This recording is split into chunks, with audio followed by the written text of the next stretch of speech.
Ating panoorin kung saan, ang The Land of Promise, kung saan ang ensaktong lugar na nakatala sa banal na aklat. Isaias Kapitulo 24 versikulo 15. Kaya't luwalhatiin ninyo ang Panginoon sa silanganan. Sa makatuwid bagay ang pangalan ng Panginoon, ng Diyos ng Israel, sa mga pulo ng dagat. Ayon sa world history, kinikilala ang bansang Pilipinas, na nag-iisang Christian country sa Far East, o silanganan. Dahil majority ng mga tao dito, ay luluwalhati sa ating Panginoong Hesukristo. At ayon sa Google, the Philippines is an archipelago that comprises 7,641 islands. At kung ating titingnan, ang mapa ng bansang Pilipinas, ay sumisimbolo ito sa hugis ng isang kamelyo. Kung saan, ito din ang sinasakyan noon ng ating Panginoong Hesukristo.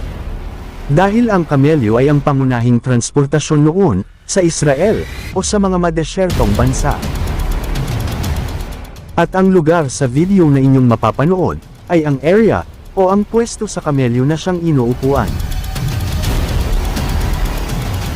Kailangan dito ng talino, at malinis na puso, upang ating malaman, ang ibig ipaalam sa atin ng Diyos, tungkol sa lupang pangako, o ang The Land of Promise.